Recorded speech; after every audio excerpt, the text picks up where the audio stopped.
Hello everyone, and welcome to Biopedia. Continuing on from our discussion of leprosy in episode 14, I thought I'd take a moment to reflect on another disease which is commonly associated with a certain period in history, haemophilia. Haemophilia is an X-linked disease, meaning that it is inherited through the X chromosome, and it is characterised by blood not being able to clot. Now, I say haemophilia, but this isn't strictly accurate, because there are in fact several different types, two of which are the most prevalent. In haemophilia A, the factor VIII gene is unable to function due to another genetic element called the transposon being inserted into the middle of it. Now, I know we're wandering off topic a bit to explain what a transposon is, but in brief, it is a part of the genome that is able to either copy itself or move into different parts of the genome.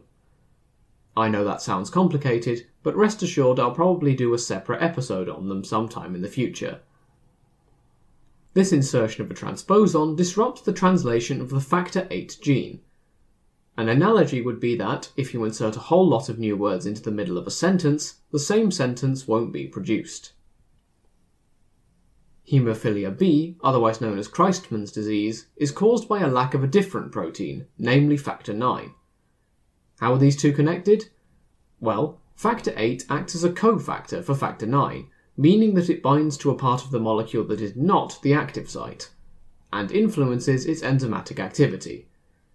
It is this interaction which starts a cascade that will eventually lead to blood clotting, and which I'm not going to delve into too deeply in this episode.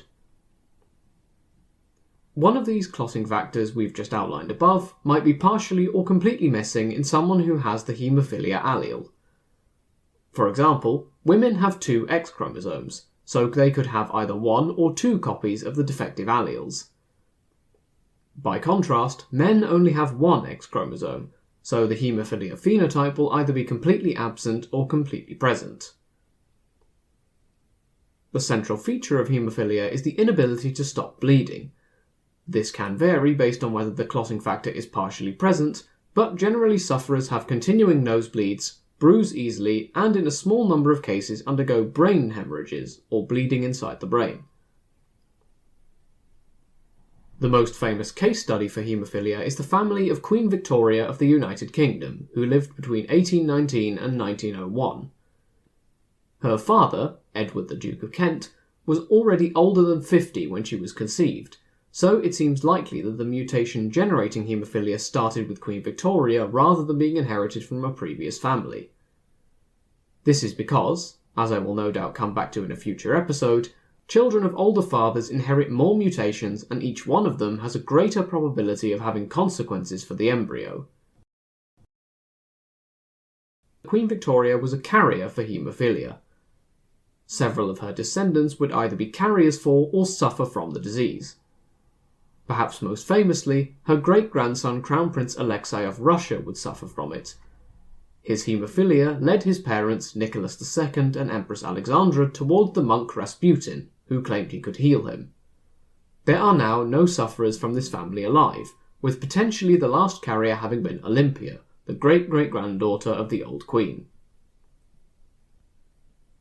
Haemophilia is a rare disease, with around 1 in 5,000 males for haemophilia A and 1 in 30,000 males for haemophilia B suffering from the condition.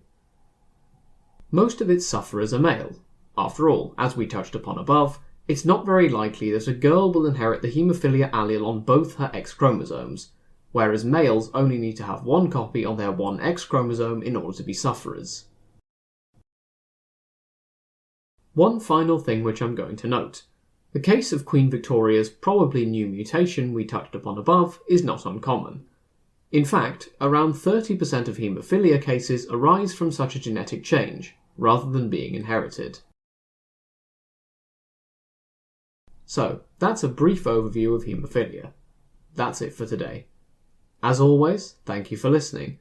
Feel free to get in touch with the show's email address for any questions, comments, or topic suggestions. Until next time, have a great week, everyone.